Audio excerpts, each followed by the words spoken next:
si Jésus, Marie, les apôtres étaient là de nos jours, avec leurs discours et leurs actions, ils auraient fini double fichier S ou en prison. On a réuni un catholique, un juif et un musulman. En tant que juif, j'ai plus de liberté, par exemple au Maroc, qu'en France. Qu'est-ce que tu peux faire concrètement en tant que juif que tu peux pas Aller faire en dans un France tribunal rabbinique, épouser plusieurs femmes, appliquer la loi, la halakha telle qu'elle doit être pratiquée. Et du coup, c'est mieux là-bas? Pour un juif, bien sûr. En cette période de fête de fin d'année, plutôt que de chercher la division, on avait envie d'organiser une réunion apaisée et d'essayer de comprendre comment ces différentes communautés peuvent faire société en France. C'est comme si le christianisme aussi disparaissait. Par exemple, on ne parle même plus des fêtes de Noël, on parle des fêtes de fin d'année, alors qu'à la base Noël est bien chrétien. La nisiona illa fassan min bisha.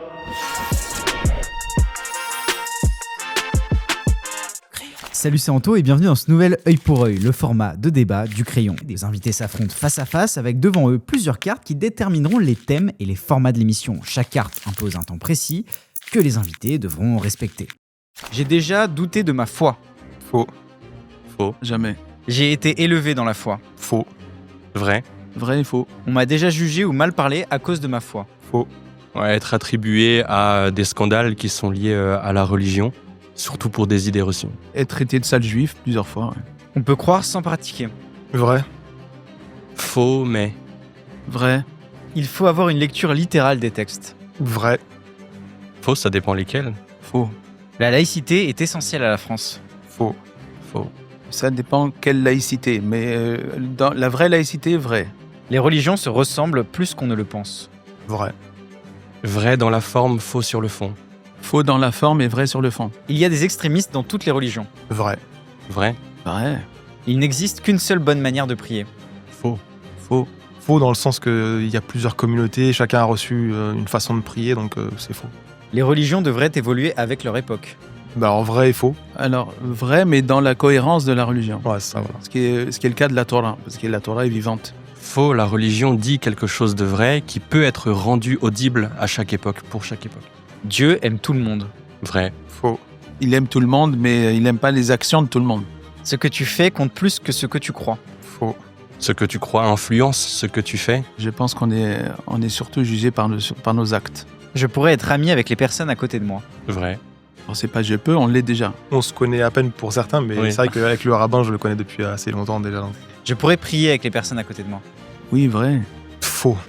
Prier avec vrai, est-ce qu'on croirait à la même chose en priant? Faux. Et pourquoi on fait pas ça? Quoi? Un prêtre, Très bien. un rabbin et un imam. Une gueule d'imam, moi. Réunis sur scène pour chanter ensemble.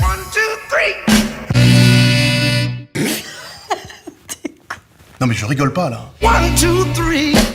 Le groupe coexistait, quelque chose qui vous lie à la communauté juive. Moi, c'est Rabbi Jacob. J'ai dormi comme un bébé. Comme ou avec? Oh non! Dois-je vous rappeler que nous sommes dans un pays de culture chrétienne? Judéo-chrétien. Ah non, chrétienne. Les rois de France n'étaient pas juifs. C'est dommage, hein, parce que vaut mieux avoir la bite coupée plutôt que la tête. Mais est-ce qu'il fait bon être religieux en France? Parce que là, on en rigole, mais est-ce que c'est rigolo?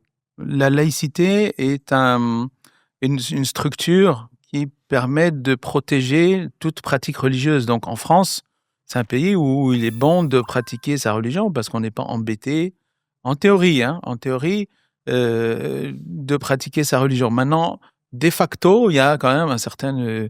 alors, dans les années 30, c'était la judéophobie ambiante.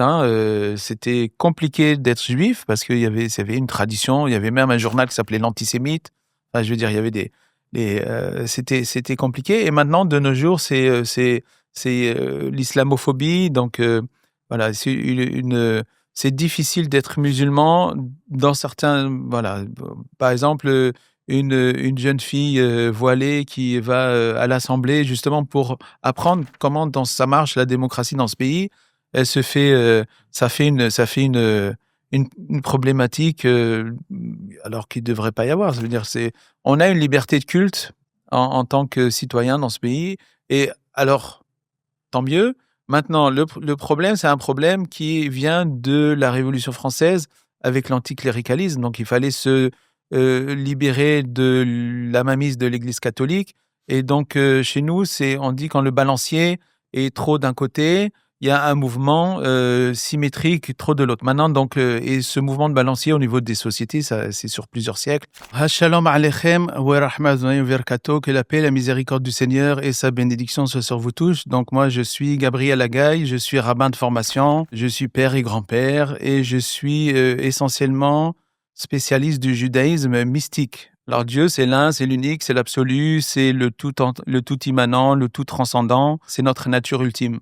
Là, on est dans le balancier anticlérical et anticlérical dans l'inconscient collectif français, c'est toutes les religions en général. Donc on s'est débarrassé du catholicisme, on se débarrasse de toutes les religions. Donc il y a une certaine allergie à que certaines religions soient visibles et en plus, il y a la démagogie politique qui fait qu'on cherche un bouc émissaire de nos jours, et de nos jours, c'est le musulman. Donc, pour certains musulmans, je pense qu'ils te diront que c'est difficile. En tout cas, il y a une certaine difficulté dans certains milieux, à certains endroits, d'être musulman en France. Mais et peut-être juif aussi dans certains quartiers. On se fait toujours traiter de sale juif. Comme moi, quand j'étais jeune, je me faisais traiter de sale juif quand j'avais les signes bien visible du judaïsme. Il y avait toujours un petit rigolo qui s'amusait comme ça. Je me suis battu plein de fois avec des faf, avec des machins, avec des trucs. Ouais. Et en même temps, il y a aussi plein d'actes anti-chrétiens en France et dont on ne parle pas et qui sont en fait encore plus nombreux.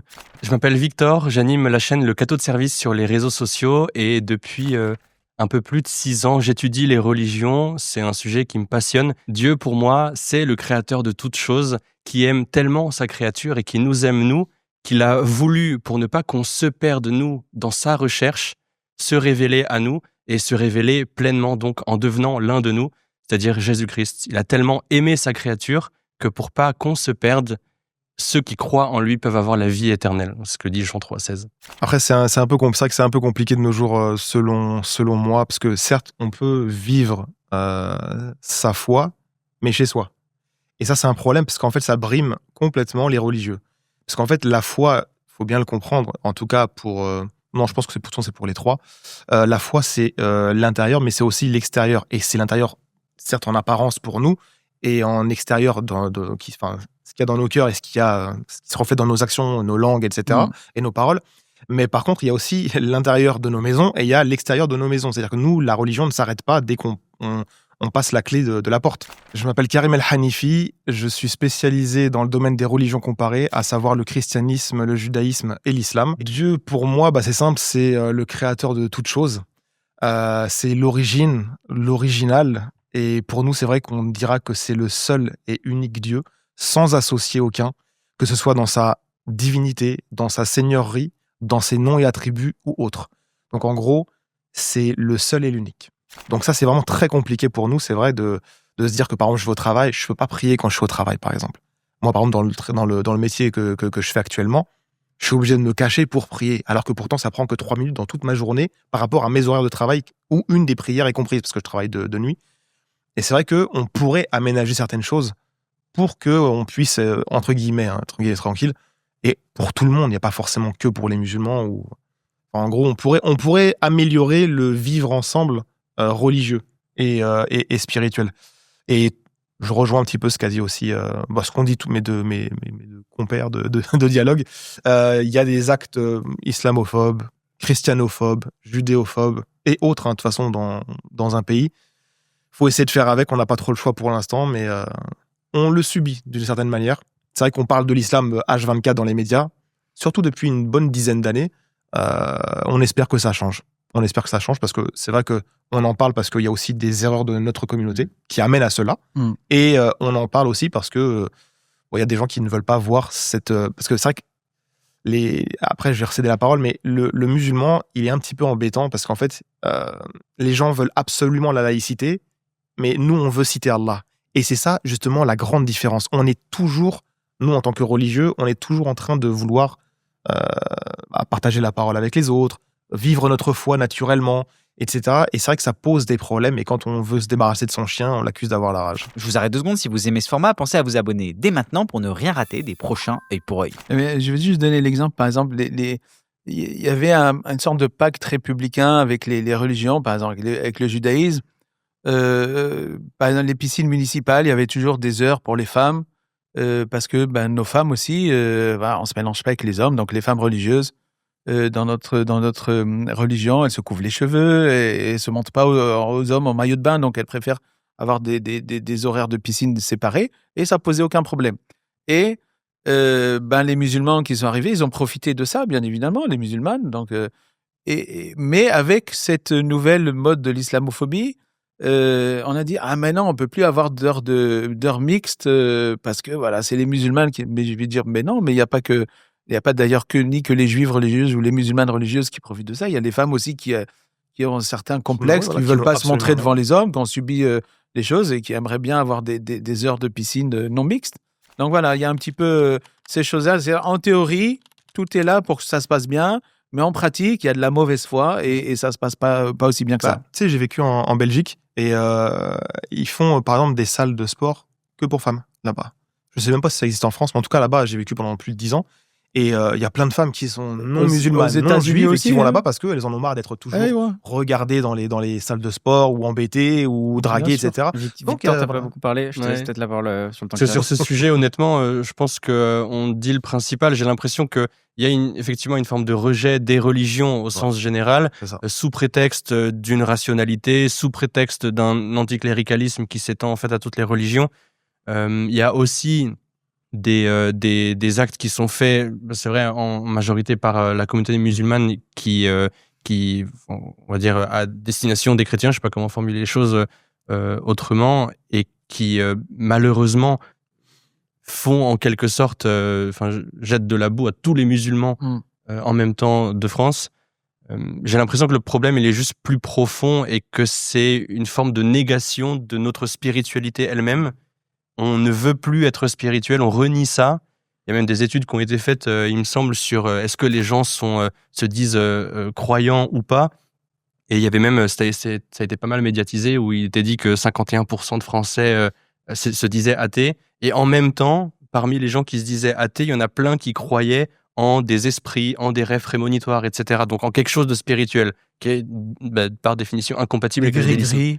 Les gris aussi. Donc c'est-à-dire qu'il y a comme un rejet du spirituel, mais idéologique, qui n'est même plus fondé sur une réflexion. Un rejet du spirituel sous forme religieuse, sous forme dogmatique. C'est ça. Ouais. En fait, au fond, l'être humain est profondément spirituel. Oui, bien sûr. Mais c'est un grand problème, parce que si on y réfléchit, la France, qui se réclame pourtant d'une culture chrétienne, principalement, le véritable problème, c'est que si Jésus, Marie, les apôtres étaient là de nos jours, avec leurs discours et leurs actions, ils auraient fini double fichier S ou en prison. Et ça, c'est un grand problème. Pourquoi c'est ça ? Et surtout Jésus. Parce qu'en fait, par rapport aux paroles qu'on retrouve de Jésus dans les évangiles, par rapport à certaines de ses actions ou de ses positions, etc., on va se rendre compte que si il a exactement la même posture qu'un musulman l'aurait de nos jours, ou les mêmes propos, les mêmes paroles, tout à fait d'accord. Il aurait été traité d'islamo-gauchiste. Et puis surtout Jésus, venant de Syrie, tu vois, je veux dire, quand même, le métèque qui parle le français avec un accent quand même un petit peu...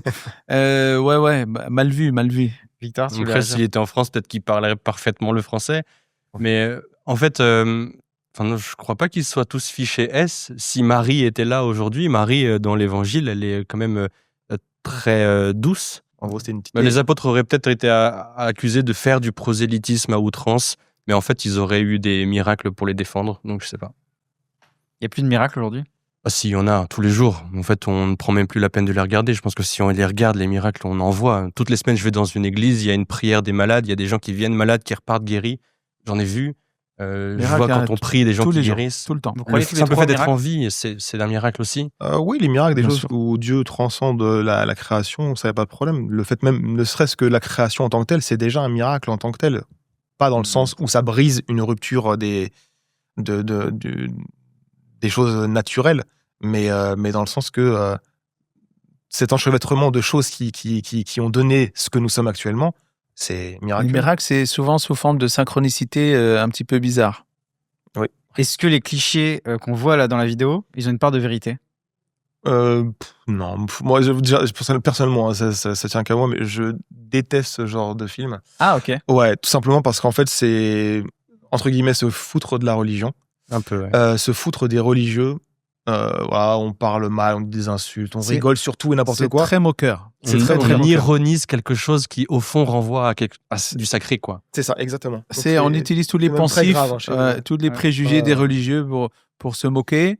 Ouais, Pourtant, vous avez rigolé. après, Oui. c'est drôle, Mais- c'est une comédie, on Tu a verras bien sur la vidéo rigolé. que j'ai pas rigolé. Oui, tu vois, c'est carré. Par contre, Victor En fait, Gabriel, c'est un rire de réaction face à Oui. quelque chose. Il y a comme un truc qui déclenche dans le cerveau, Parce que même il y a des une blagues interruption, et donc ça voilà, déclenche un rire. Ça fait Mais vous rigoler. aimez pas. Mais- Non, mais c'est Non, complètement. Mais non, on rigole parce que c'est justement, ça utilise les pensifs. C'est comme l'humour juif, tu sais, on aime bien se moquer de nous. Ouais. Donc, on utilise nos propres pensifs Autodérision, hein. pour rigoler, mais on sait très bien que c'est faux. Donc, c'est de la blague. Et vous avez peur que les gens pensent que c'est vrai? Bon, il y en en a fait, qui pensent très fort que c'est vrai. Le simple fait que ce film existe montre que des gens pensent que c'est vrai. Et en fait, c'est juste que ça renvoie, ça répond à des idées reçues. Ouais, c'est des clichés en plus, hein. Sur ce qui était présenté, c'est vraiment. Le truc, c'est que ça peut répondre à des vraies questions qu'il y a, mais la manière dont c'est traité, Mm. c'est fait de manière juste fausse, quoi. La laïcité est-elle essentielle à la France? Non, la laïcité n'est essentielle dans aucun pays. Maintenant, la France a fait le choix de la laïcité et tant mieux pour elle. Tant mieux pour nous qui sommes français, mais c'est pas essentiel. On peut très bien imaginer une France qui est pas du tout laïque. À ce moment-là, ce serait plus dur d'être juif et d'être musulman en France ou d'être bouddhiste ou d'être ça, on nous mettrait des bâtons dans les roues, etc. Mais bon, tant mieux, la France est laïque, tant mieux. Après, la laïcité à la française, elle a des fois des petits dérapages et récemment, c'est quand même instrumentalisé par certaines franges médiato-politiques. Et on sait que dès que quelqu'un va ouvrir sa bouche, dès qu'un politicien ou un journaliste va ouvrir sa bouche et parler de laïcité, on sait très bien que derrière, il va taper sur les musulmans. C'est magnifique. Mais c'est complètement frelaté, c'est pas ça la laïcité. Victor, tu voulais. Ouais. Je t'ai vu réagir avant. Est-ce que la laïcité est essentielle à la France? Je crois pas, parce que, comme le disait Karim tout à l'heure, notre religion s'arrête pas à juste chez nous. Il y a aussi un peuple qui a une religion, et finalement, si on pense à Dieu, on croit que le culte doit être rendu à Dieu et par l'individu et par la société. Et donc, il y a quelque chose de bon là-dedans, d'autant plus que si on est chrétien intérieurement, on a aussi envie de proposer cette bonne nouvelle, parce que c'est réellement une bonne nouvelle, aux autres.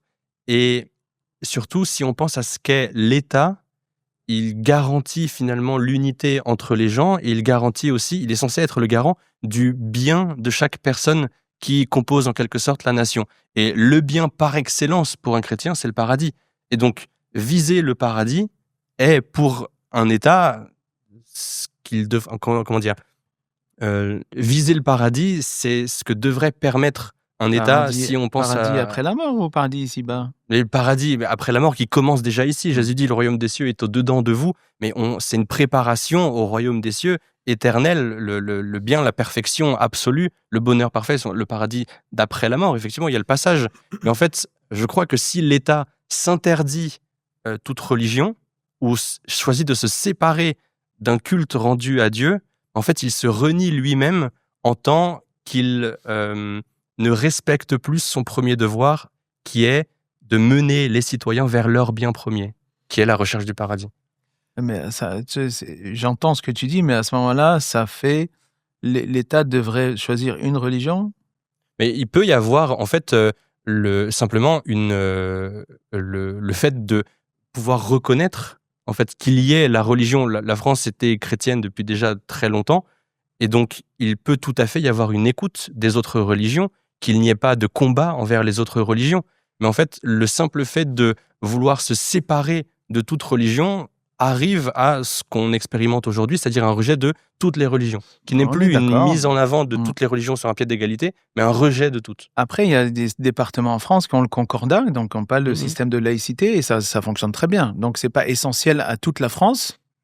Tu vois, par exemple, si tu vas à La Réunion, il y a des cloches, mais aussi il y a le azan, donc il y a l'appel à la prière, à certaines prières, je sais plus, je me souviens plus laquelle, je crois que c'est Dor ou Maghrib, enfin il y en a une qui se fait parce que les gens à La Réunion, ils ont dit personne n'est arrivé ici avant les autres, on est tous arrivés ensemble, c'est-à-dire le christianisme, l'islam, le judaïsme, Et donc, chacun est à pied d'égalité. Et pourtant, c'est un territoire français, mais sur lequel il y a une certaine religiosité audible. En tout cas, l'islam est à pied d'égalité avec le christianisme. Et ça, je trouve ça très bien.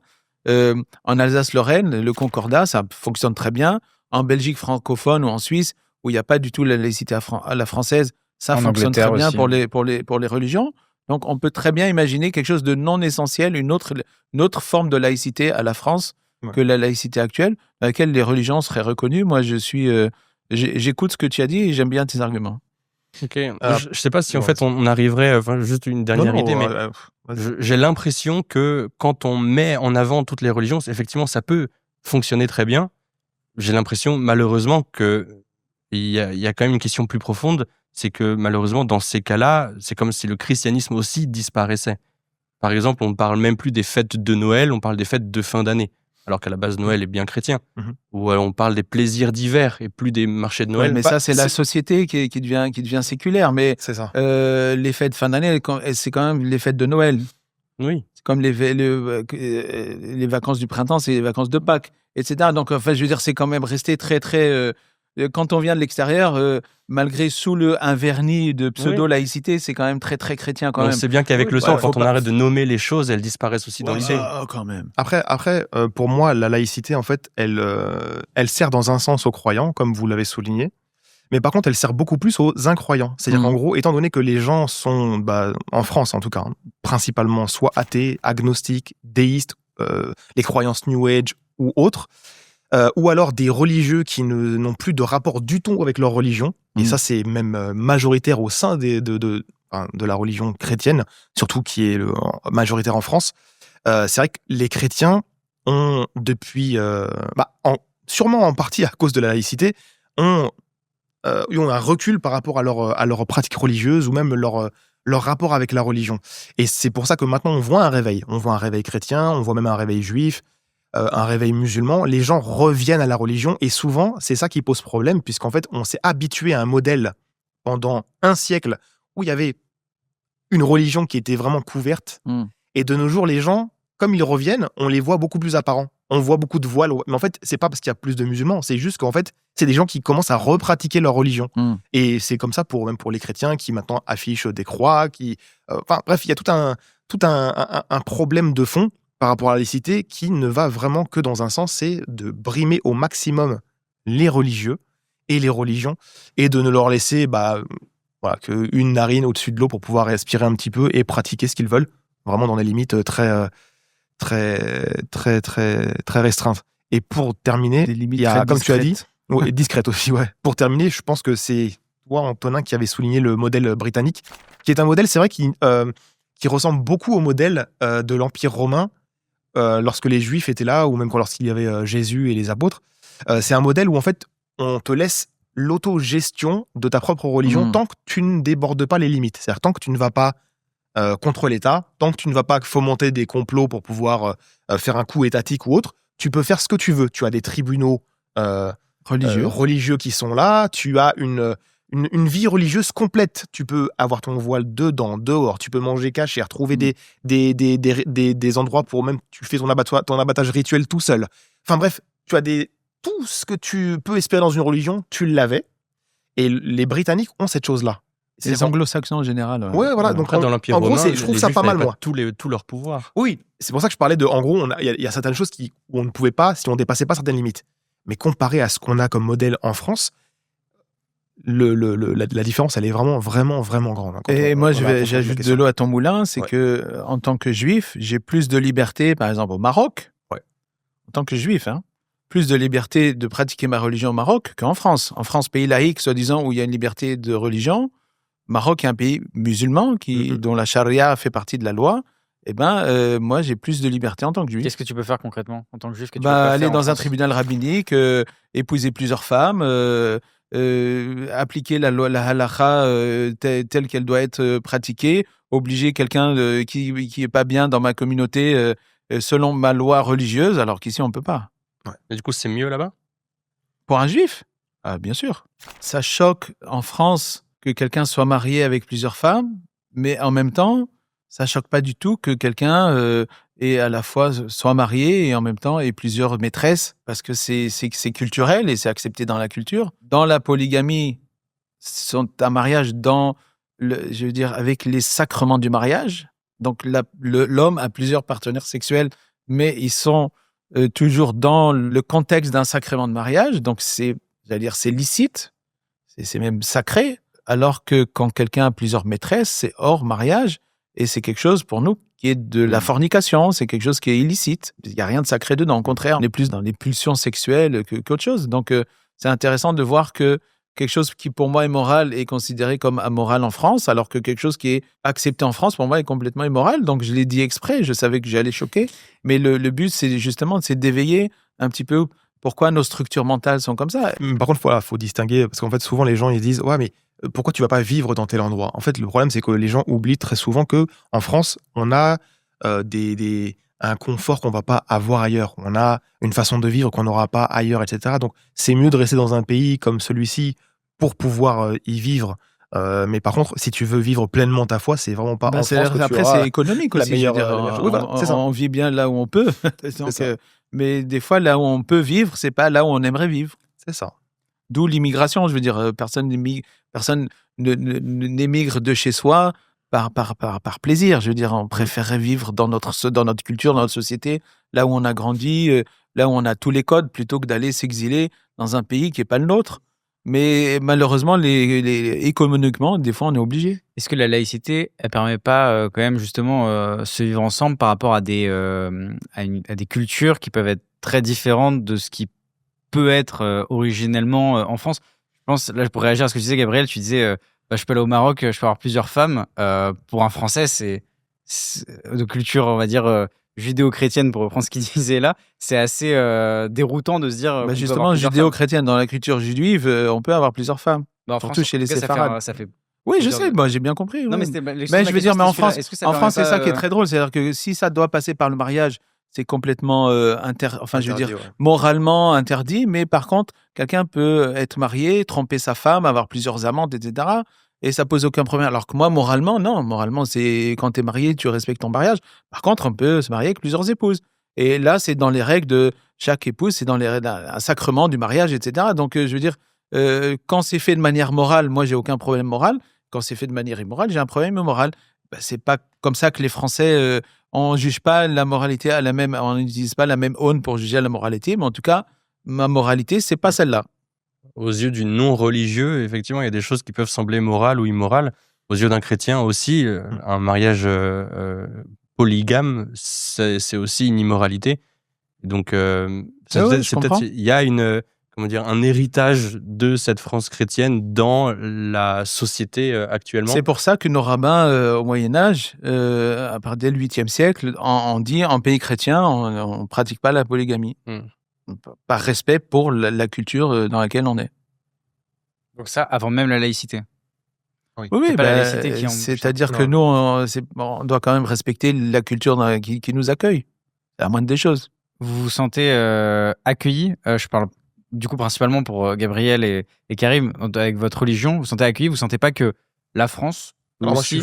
je suis français. Oui, je sais. Bah, moi aussi, je suis français, tu vois. Bah oui, ça. non, mais voilà, parce que tu parlais d'accueil. Mais on est Tu parlais d'origine, enfin, je veux dire, on est français. Oui, mais Mais tu parlais d'accueil, c'est pour ça que je parle de ça, parce que tu dis... Des générations d'avant, on n'était pas là. Est-ce que les religions n'ont pas, les trois religions que vous représentez, en fait, n'ont pas leur place en tant que religion au sein de la France Elles ont leur place parce que, par exemple, le judaïsme, quand même, on est là avant que le christianisme soit venu en France.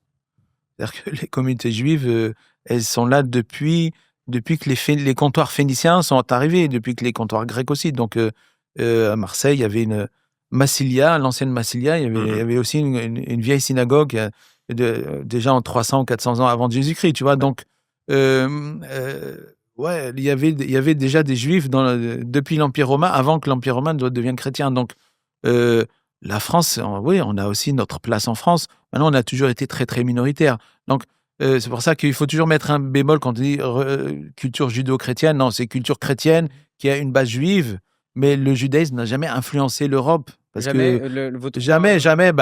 Déjà, les hommes sont pas circoncis, on mange pas cachère, on respecte pas. Enfin, le jour de repos, c'est pas le Shabbat, etc. Donc, évidemment que le judaïsme n'a pas influencé directement la culture européenne. Ce qu'elle a influencé, c'est le christianisme, et c'est le christianisme. Donc on est ici de culture chrétienne. Il y a des racines judéo quelque part, mais le judaïsme directement, je décline toute responsabilité. Nous déclinons toute responsabilité sur l'état de cette société. C'est vrai que le christianisme a ses fondements dans le judaïsme, parce que pour les chrétiens, Jésus accomplit toute la loi juive et il est la révélation pleine, totale. Maintenant, dans ce qu'est devenue la société, il y a beaucoup de choses d'aujourd'hui qui n'ont rien à voir avec la foi chrétienne non plus. Voilà, c'est ça. Donc on est dans une culture ni judéo ni chrétienne. Ouais, c'est ça. Mais bon, il y a de l'histoire, il y a de la mémoire. Est-ce qu'il y a un modèle idéal ? Tu parlais d'Angleterre. Alors, c'est pas un modèle. Enfin, le modèle idéal, je pense, pour chacun, ça va être sa propre religion. Ça veut dire qu'en gros, si la France serait musulmane, on pourrait gérer sans aucun problème les communautés qui seraient, entre guillemets, minoritaires, hein, qui peuvent être même majoritaires, mais genre, en gros, si l'autorité est musulmane, les chrétiens jugeraient communautairement d'après leurs lois, les juifs avec leurs lois, et ils feraient leur vie tranquillement, sans être inquiétés. Le problème, c'est que, parce qu'en fait, on a un fantasme du califat islamique, comme si c'était le bagne. Et en même temps, l'image ici d'une nation, c'est la nation vespasienne, dans laquelle une culture, une religion, une langue. Et donc, on a du mal encore en Europe à concevoir un pays multireligieux, multiconfessionnel. C'est compliqué encore. J'ai l'impression qu'effectivement, dans l'idéal, si tout le monde était chrétien, il n'y aurait aucun problème. En fait. Mais parce que là, on parle de toutes les questions secondaires. Du pays. On parle du secondaire, on parle même pas du principal dans les religions, c'est-à-dire dans ce qui nous distingue, la personne de Jésus. Et si on parle de ça précisément, j'ai l'impression que ça règle quand même beaucoup de soucis. Quelles valeurs vos 3 traditions ont en commun ? Pour moi, c'est simple. On a ce qu'on appelle les valeurs dogmatiques et les valeurs universelles. Alors, c'est un peu délicat parce qu'en fait, sur les valeurs dogmatiques, c'est sûr qu'on sera en divergence. Ça, je pense qu'on est tous les 3 d'accord. Tu peux expliquer rapidement ce que c'est les valeurs dogmatiques pour toi ? Oui, les valeurs dogmatiques, en gros, c'est sur tout ce qui est les fondements de la religion. Et sur les fondements, c'est sûr qu'on va être forcément en contradiction, puisque ce qui va nous rapprocher des uns va nous écarter des autres. Je vais donner 2-3 exemples. Par exemple, sur l'aspect messianique, donc le fait que Dieu enverra un messie, là on est en divergence. Pour 2 d'entre nous, donc les musulmans et les chrétiens, eh bien, il a déjà été envoyé et on connaît son identité, il s'agit de Jésus, paix sur lui. Pour le judaïsme, on va dire traditionnel, Jésus n'est pas le messie avec un grand M. Et donc, en fait, là, on a déjà une divergence. Ensuite, on a la question divine. La question de la divinité, là, moi et le rabbin, on va être en totale harmonie. D'ailleurs, même dans sa présentation et la mienne, on a présenté Dieu de manière absolue, unique, etc. Et c'est vrai que les chrétiens, surtout Victor avec le catholicisme, vont présenter à 99% sur cette terre un Dieu qui est tripersonnel, à savoir la Trinité. Triunitaire, disons. Ouais, mais c'est comme il s'agit de 3 personnes. Voilà, comme il s'agit de 3 personnes qui, en gros, renvoient à une seule essence. Donc, on aura un Dieu qui sera tripersonnel. Alors que nous, c'est vrai que nous avons une relation avec le divin qui est vraiment unipersonnelle, où il n'y a qu'une seule personne. Donc là, sur ça, on a ce genre de divergence. Selon toi, c'est quoi l'avenir pour la religion en France ? On a l'utopie de chaque croyant. L'utopie croyante, c'est que si on pouvait avoir une France qui est musulmane, qui appliquerait les règles de la loi islamique, évidemment, pour les musulmans, on serait content. D'accord ? D'ailleurs, même, je pense que beaucoup de Français seraient très contents de vivre dans un pays islamique en France. Pas un pays islamique comme dans d'autres pays islamiques qui existent à travers le monde. Pourquoi ? Parce qu'en fait, la plupart des problèmes sociaux qu'on a en France, sur l'insécurité et autres, disparaîtraient en l'espace d'un mois. Ça irait très très vite. Mais par contre, de ce qui va se passer, alors Dieu sait mieux, mais c'est vrai qu'il y a un réveil. Il y a un réveil religieux, ça c'est clair et net, dans toutes les communautés. Est-ce que ça va reprendre le dessus par rapport à le système qu'on a vu depuis une centaine d'années ? À voir. On est d'accord sur le fait que Dieu est absolument unique. Alors, on est tous d'accord sur le fait que Dieu est unique, ça, il n'y a pas de problème, mais par contre, la conception derrière que nous avons de cette unicité, eh bien, elle est vraiment divergente. Oui, et chez nous, l'unicité, elle n'admet pas la Trinité. C'est ça, exactement. Elle est absolue, c'est une unicité absolue qui n'admet pas de Et pour en gros conclure, c'était juste des petits points pour que les gens comprennent. Et c'est pareil, on a par exemple l'aspect de la loi. Par exemple, nous on a la charia islamique, la loi islamique, et les juifs ont en général la charia mosaïque, qu'ils vont Là, ce avoir qu'on avec appelle une la tradition. halakha. Voilà. Et donc, en gros, la loi judaïque et la loi islamique ont en commun beaucoup de choses, que ce soit sur les permissions, les interdictions, etc. Alors que c'est vrai que le chrétien, en général, qui est sorti du judéo-christianisme primitif, c'est-à-dire ce que Jésus, les apôtres et les communautés juives du début pratiquaient, étant donné qu'ils ne sont pas juifs de naissance et de religion à la base, eh bien, on va les appeler soit des craignants Dieu, ou alors des gens des nations venus adorer le Dieu unique, ou alors des pagano-chrétiens, des gens qui étaient des païens et qui sont venus embrasser ensuite le christianisme. Et donc, eux, Dans ce cas, ils sont se sont chrétiens. dissociés. Ils sont chrétiens, mais vu qu'à la base, il y avait quand même une différence entre ceux qui devaient pratiquer la loi et ceux qui ne la pratiquaient plus par après, eh bien, en fait, il y a une distinction à faire entre les deux. Et donc, actuellement, Victor n'a pas du tout la même conception d'une loi que nous.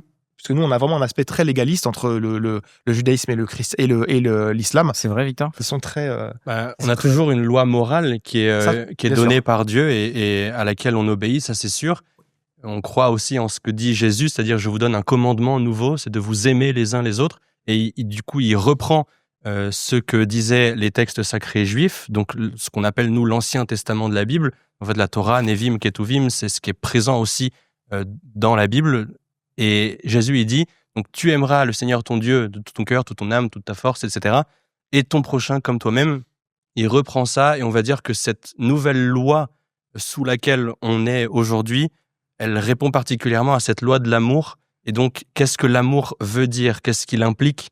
Et donc, tout vient de là. Et c'est aussi ce qu'essaye d'expliciter l'Église dans son enseignement, donc avec son autorité, ce qu'on appelle le magistère de l'Église catholique, qui ne fait que transmettre et formuler de manière audible pour chaque époque l'enseignement de Jésus transmis par les apôtres. Quel avenir, selon toi, pour la religion en France, de manière générale? Je crois qu'il y aura une religion ou des religions. Je crois qu'une société complètement athée, c'est strictement impossible. L'humain est spirituel par nature. Il n'y a que des preuves de ça, que des signes de ça partout. Maintenant, quelle religion? On le verra. En tout cas, en voyant le réveil chrétien qu'il y a et en voyant toutes les preuves rationnelles, j'espère que le christianisme arrivera en première place. En tout cas, il l'est et qu'il restera longtemps, quoi. Donc moi, je pense, déjà, tu as parlé de l'amour, donc déjà, je pense que c'est une valeur sur laquelle on se rejoint toutes les trois religions. Ce que j'appelle la valeur universelle. Donc l'amour, la justice et la vérité. Parce que chez nous, on dit, c'est les trois vertus, les trois qualités sur lesquelles toute société doit reposer. Amour et vérité se rencontrent. Et voilà, exactement, c'est ça le verset, justement. Et donc, c'est comme le disait Karim, c'est-à-dire que au niveau des dogmes, les dogmes ils sont différents parce que les religions sont différentes, et c'est ça qui fait qu'une religion soit une religion. Et le dogme est là justement pour transformer la personne selon ce chemin de religion. Tout dogme est spirituel, c'est-à-dire que si nous on croit en un Dieu complètement unique, un Dieu qui est créateur en même temps et qui est toujours présent, c'est-à-dire à chaque moment la providence divine, rien n'arrive sans que Dieu ne le veuille, et si Dieu ne voulait pas, ça n'arriverait pas, et donc voilà, on a cette idée de Dieu, ça c'est dans notre dogme, ça nous transforme, et de la même manière, je pense que chez les chrétiens, le dogme de la Trinité, ils doivent l'incarner, et ça doit être un chemin de transformation, parce que toute religion doit être un chemin de transformation, d'amélioration, de divination, d'élévation de la conscience de la personne qui pratique cette religion pour se connecter avec l'absolu, avec l'éternel, avec Dieu. Donc, je pense qu'on se rejoint à ce niveau-là. C'est-à-dire que nos valeurs, on s'aperçoit qu'en général, quand la religion joue son rôle, c'est-à-dire que quand elle est habitée, c'est pas juste une coquille vide qui est utilisée, instrumentalisée par le politique et comme outil j'allais dire de mainmise sur ses ouailles pour les qui restent dans les rails. Mais non, quand la religion elle est habitée par la spiritualité, à ce moment-là, elle fait sens et elle aide les sociétés. Les sociétés sont meilleures. Les sociétés, il y a plus de justice, plus d'équité, plus d'égalité, plus de droits, des droits pour les enfants, des droits pour les femmes, des droits pour les minorités, plus de respect pour les gens qui n'appartiennent pas à cette religion dominante. Donc, quand les religions sont là, je pense que on est d'accord que les sociétés sont plus saines. Quel avenir, selon toi, pour la religion en France ? Alors, je n'ai aucune idée, je suis pas ni prophète ni fils de prophète, mais simplement que la religion, elle est inhérente à l'homme, et donc il y aura toujours une frange de la population qui sera religieuse. Maintenant, le but de savoir quelle religion, actuellement, il y a quand même une pression contre les pratiques de l'islam pour plein de régions sociologiques, etc., historiques. Mais je pense que l'islam a quand même un avenir en France parce que il est là, il est là. C'est maintenant l'islam devient un islam français. C'est marrant parce que tu es juif et même pendant l'échange, et là aussi, t'en parles, on te sent défenseur de la religion musulmane en France. Tu sais pourquoi ? C'est simple parce que nous, on a vécu ça. C'est-à-dire que nous, les juifs, en France, dans les années 30, ma famille, elle était déjà là en France, on a vécu l'antisémitisme. Moi, je suis personnellement très allergique à toutes les injustices et surtout les injustices qui sont liées à la religion. Et donc, dans les années 30, il y a eu des gens qui ont défendu les juifs, des gens qui n'étaient pas juifs, qui ont dit que c'est scandaleux, l'antisémitisme. Et voilà. Donc, ce qu'on aime pour soi, il faut l'aimer pour les autres. Et de la même manière, donc je pense que c'est important d'avoir une voix non musulmane qui est là pour dénoncer l'islamophobie dans ce pays et dire non, le français musulman est un citoyen comme un autre, pas un mauvais français, pas plus ou moins qu'un autre français qui serait d'une autre religion ou sans religion. Je voudrais rebondir par rapport à ça, c'est ce que je voulais dire tout au début, parce que j'avais parlé de deux choses, j'avais parlé des valeurs dogmatiques, sur lesquelles on est en divergence, mais par contre, les valeurs universelles, là, on peut se rejoindre. Par contre, là, je pense que ça se divise en deux. On a l'intra-communautaire et l'extra-communautaire. L'intra-communautaire, c'est tout ce que chaque communauté va pouvoir pratiquer, et là, je pense qu'on peut tous se rejoindre. Les jeûnes, les prières, les aumônes, n'importe quelle chose sur lesquelles on pourrait, au sein de nos propres communautés, se reflètera forcément chez les autres. Par contre, l'extra-communautaire, c'est tout ce qu'on va pouvoir faire de forme interreligieuse. Par exemple, là, le fait que nous puissions dialoguer, c'est bien, c'est une valeur commune que nous avons, en tout cas dans le dialogue que nous avons aujourd'hui. Le fait de s'entraider, le fait d'avoir même ne serait-ce que, par exemple, partager des repas ou autres. De se souhaiter bonne fête quand c'est chacun de nos fêtes respectives. En tout cas, dans les pays où on vivait ensemble, quand il y avait les fêtes juives, les fêtes chrétiennes, les fêtes musulmanes, chacun, quelle que soit sa religion, on offre des plats, on se fait passer des gâteaux, on fait passer des petites choses. Donc, parce que finalement, toute paix renvoie à la paix, on va dire, absolue. Tout bien renvoie au bien absolu.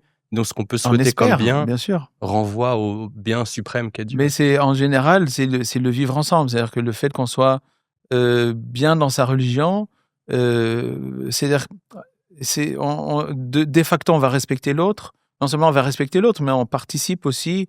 C'est un peu. Moi, je donne toujours l'exemple d'un repas. Donc, c'est chacun a sa manière de cuisiner, mais ça ne veut pas dire que si j'ai l'habitude de manger ma cuisine, que je ne veux pas kiffer la cuisine de l'autre. Oui. Si je mange indien, je ne deviens pas indien, mais ça m'enrichit dans ma culture culinaire. C'est pareil au niveau spirituel. C'est-à-dire que je suis juif, mais en même temps, ça m'enrichit de souhaiter bonne fête aux chrétiens, souhaiter bonne fête aux musulmans, de participer à leur fête et que eux aussi me souhaitent bonne fête. Donc on a un enrichissement mutuel, chacun dans sa propre cohérence. Donc c'est pas du syncrétisme, mais c'est de l'enrichissement. J'appelle ça la maturité spirituelle, c'est-à-dire reconnaître chez l'autre que il y a une certaine vérité. C'est-à-dire que c'est pas parce que je suis dans la vérité, dans mon cheminement religieux, que l'autre n'est pas que l'autre serait dans la non-vérité. Non, il est dans une autre vérité. Encore une fois, c'est l'image du doigt qui pointe la direction. Je pense que c'est intéressant. Il y a plusieurs vérités. C'est-à-dire que la vérité absolue, c'est Dieu. Voilà. Mais par définition, Dieu, il nous a créés on est tous différents. Oui. C'est ça qui est intéressant. C'est un petit peu, nous, on donne l'image d'un roi qui frappe la monnaie. Alors, de nos jours, on donnerait l'image d'une photocopie. C'est-à-dire que quand quelqu'un fait une photocopie dans une photocopieuse, chaque copie, elle est exactement identique à l'original. Et Dieu, qu'est-ce qu'il a fait ? Il a pris sa photocopieuse, il a mis l'image de Adam Arishon, le premier homme, et il appuie sur le truc photocopie. Et on est chacun l'image, la photocopie d'Adam, mais on est tous différents. C'est ça, mashallah. Comme on dit en yiddish, c'est-à-dire grâce à Dieu, c'est extraordinaire. Donc cette diversité-là, elle fait que cette vérité divine, elle a une multifacette et que chacun a une étincelle de la vérité divine. Et moi, mes maîtres me disaient, juge pas la religion des autres à l'aune de la tienne, parce que évidemment, par exemple, si moi je jugeais le christianisme ou même le catholicisme, disons, récent, le catholicisme à l'aune de ma religion, pour moi, ça a tout l'air d'être de l'idolâtrie. Je veux dire, il y a des statues, il y a des machins, des trucs. Donc moi, je dis non, c'est pas bon, tu vois. Donc parce que je juge à l'aune de ma religion, mais non. Mes maîtres me disaient, regarde si cette religion-là, elle produit des saints, des saintes. Il y a aussi des statues dans le judaïsme. Non, il n'y a pas de statue. Mais en tout cas, il y avait Dieu qui demande à Non, il n'y a pas de statue. Non, des chérubins de statues sur ouais, l'Arche non, d'Alliance. mais ça, c'est très spécial. C'est dans un endroit. Mais nous, il n'y a pas de statue nulle part. Il n'y a pas de. Ok. Tout est dépouillé. Et donc. Oui, je comprends que tout soit dépouillé. Et donc. Parce qu'en fait, il y a une Attends, différence. je finis juste Vas-y, mon pas petit de raisonnement. Et donc, Il vous reste pas très longtemps après, Victor, si tu veux répondre. parce que le christianisme produit des saints et des saintes. Oui. Donc c'est une religion où habitée par la providence divine. Et en ça, on doit la respecter. Ok. Sur l'aspect de différence, je pense qu'on est d'accord et pas d'accord, parce qu'effectivement, il peut pas y avoir d'amour sans altérité. On ne peut s'aimer que parce qu'on est différent. Sinon, on serait des clones, on serait identiques et il y aurait pas d'amour, de don de soi et de réception de l'autre en quelque sorte.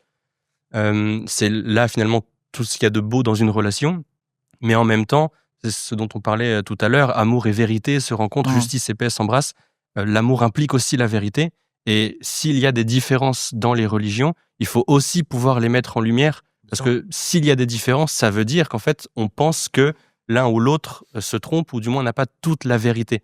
Et de ce point de vue-là, si on aime vraiment, il faut pouvoir dire honnêtement, là où on pense que l'autre est dans l'erreur. Après, c'est pas parce qu'il y a des différences qu'il y a de la non-vérité, encore une fois. Et vous croyez au même Dieu? C'est le même Dieu pour vous trois? Alors, on croit au même Dieu. Comme j'ai dit en introduction, on croit au même Dieu, mais par contre, on a une conception qui est différente de ce Dieu-là. Donc, moi, je vais adorer le même Dieu que le rabbin Gabriel Agaï.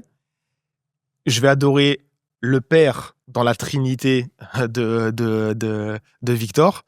Mais par contre, tout ce qui est en dehors, pour nous, c'est de l'idolâtrie, comme l'a dit le rabbin. Victor, peut-être tu peux expliquer la Trinité, parce que bien visiblement, sûr. c'est la différence qu'il y a. Attends, j'ai juste pour rajouter, Ouais, bien sûr, bien sûr. quand moi j'assiste à une messe, donc souvent le prêtre va dire on bénit telle chose, etc. Et donc moi et mes amis, mes juifs et musulmans, on se dépêche de dire Amen avant la doxologie au nom du Père, du Fils et du Saint-Esprit, parce qu'on répond pas Amen à ça. On répond Amen à ce qu'il y a avant. Je comprends. La Trinité dans la religion chrétienne, c'est en fait Dieu est absolument unique et dans son unicité, donc dans la substance divine en quelque sorte, il y a ce qu'on appelle le Père, le Fils et le Saint-Esprit. On a différentes images pour ça. Toutes ces images sont incomplètes et toutes ces images prises pour elles seules pourraient être fausses. Mais imaginons, on est une unique personne, corps, âme, esprit.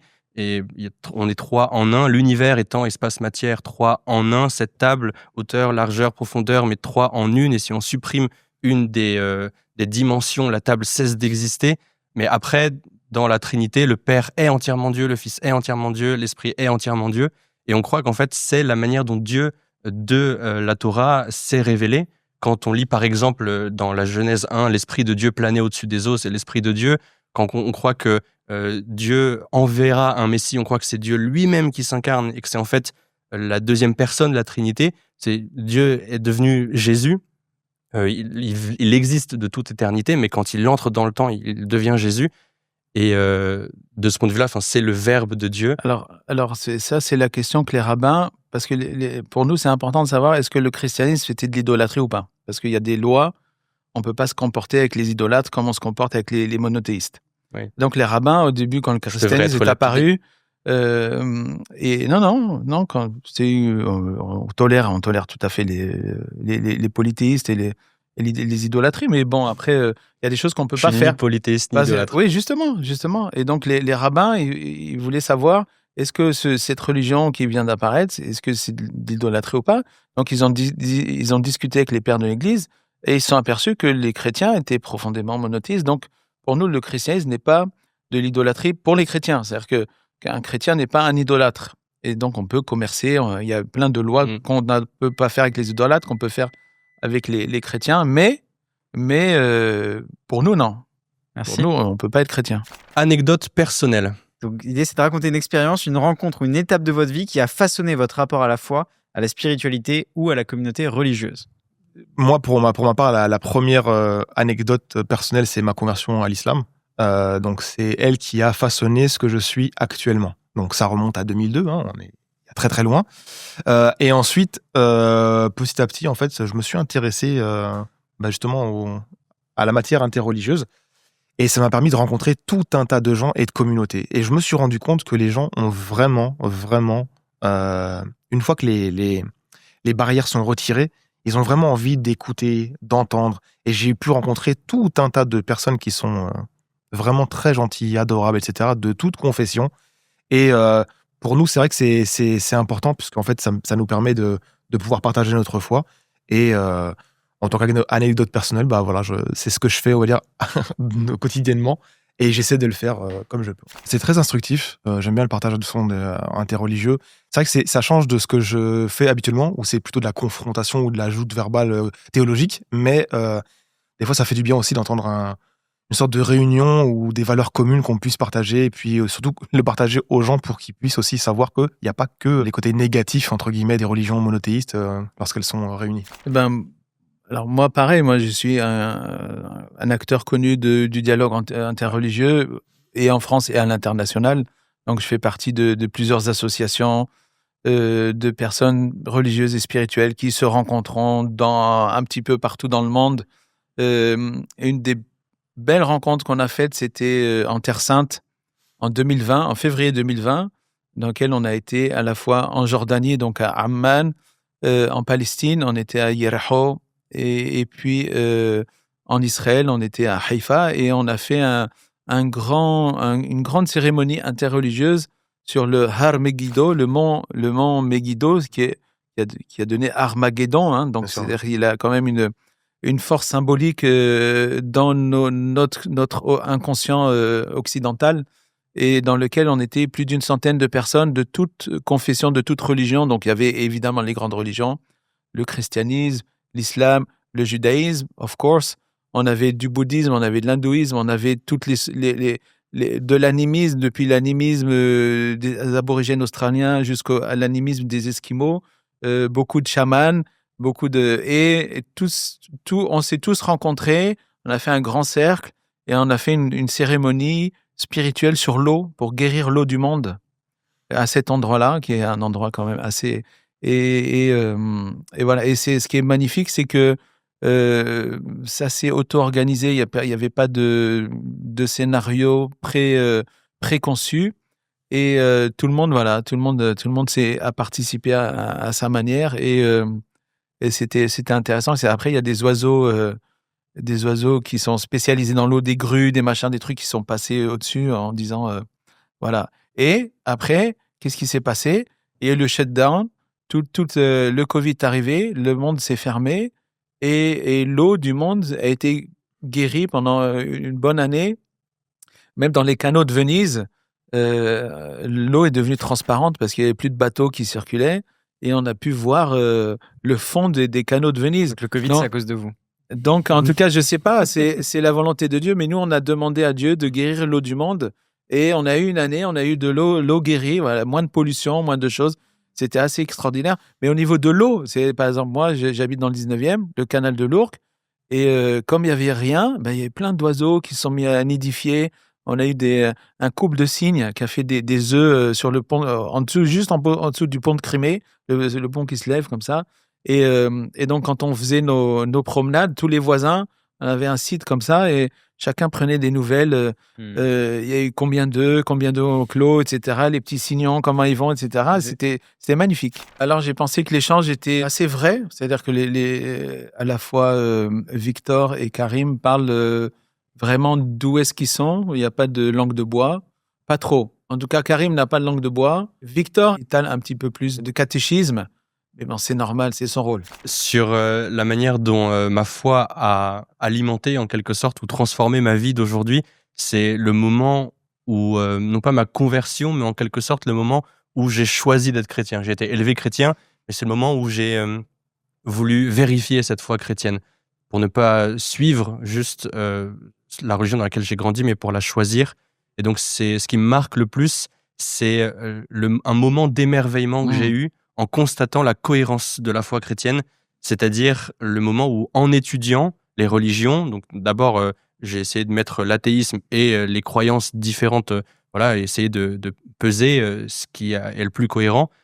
Je pouvais pas être athée. Et après, en étudiant les différentes religions, j'ai vraiment été saisi par la beauté du message chrétien, qui était absolument incomparable, tant sur l'amour que sur ce qu'il a fait dans les sociétés, sur tous les arguments scientifiques, historiques, archéologiques, même philosophiques, sur Dieu, sur la foi chrétienne. C'est vraiment un émerveillement qui a révélé tout le sens de ma vie. C'est pas que ça m'a donné un sens, mais que ça a révélé le sens qu'il y avait à ma vie. Et c'est grâce à ça que je suis heureux aujourd'hui, je crois. Je suis content dans tous les cas de parler de quelque chose de religieux, parce que généralement, quand on parle de la religion autour de nous, dans l'espace public, c'est parfois bien vu, heureusement. Il y a des moments aussi où il y a des personnes qui supportent pas d'entendre parler du religieux. Et du coup, je me dis, peut-être que ça habitue un petit peu à une forme d'ouverture sur ces sujets-là. La prière. Je savais. La prière. Chez nous, on peut pas prier avec des gens qui n'ont, entre guillemets, pas le même Dieu. Tu comprends ce que je veux dire ou pas? Ça veut dire que Victor, il va prier au nom d'une trinité. Nous, non. Tu vois, chez nous, c'est considéré comme on peut faire des prières communes. Par contre, que chacun prie. Ah non, mais tu vois, on peut botter en touche. Par exemple, il y a une prière. Ouais. C'est un collègue à moi, il y a 2000 ans, qui a proposé cette prière à ses disciples parce qu'ils lui ont demandé, Maître, Rabbi, apprends-nous à prier. Ouais. Il y avait déjà, et notre Père, donc notre Père est une prière juive, mais elle est aussi priée. Non, elle est aussi, enfin, elle est aussi s'ils veulent priée faire la par prière, par les chrétiens. Mais alors, vous connaissez tous la traduction du Notre Père, mais il y a l'original.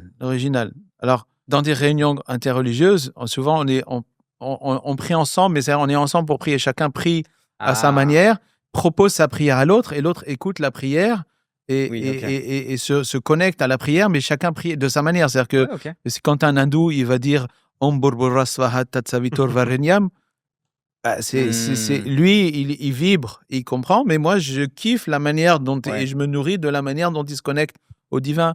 Quand un bouddhiste va dire, je sais pas, Om Mani Padme Hum, c'est aussi une autre manière, etc. Mais le Notre Père, j'aime bien, c'est-à-dire que c'est une prière juive, mais les chrétiens la disent, et il n'y a rien de trinitaire dedans, c'est ça qui est magnifique. Parce que on te dit, pas de problème. tu vois, donc ça fait comme ça. Je crois qu'il y a du trinitaire dedans. Mais...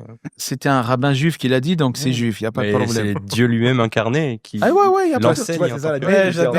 Mais c'est ça qui est beau, c'est-à-dire, mets-y la cohérence que tu veux, mais chacun met sa cohérence, mais en même temps.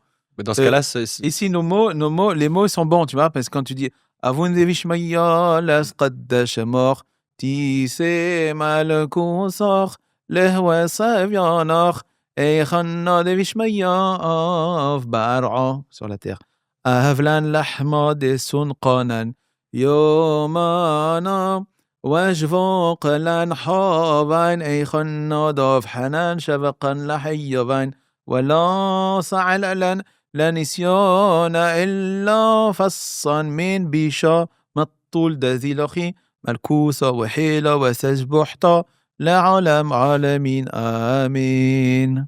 Et pour comprendre en français, on pourrait dire « Notre Père qui es aux cieux, que ton nom soit sanctifié, que ton règne vienne, que ta volonté soit faite sur la terre comme au ciel. Donne-nous aujourd'hui notre pain de ce jour. Pardonne-nous nos offenses, comme nous pardonnons aussi à ceux qui nous ont offensés. Et ne nous laisse pas entrer en tentation, mais délivre-nous du mal. Amen. Amen. Car à toi et la doxologie finale, car c'est à toi qu'appartiennent le règne, la puissance et la gloire pour les siècles des siècles. Amen. Voilà.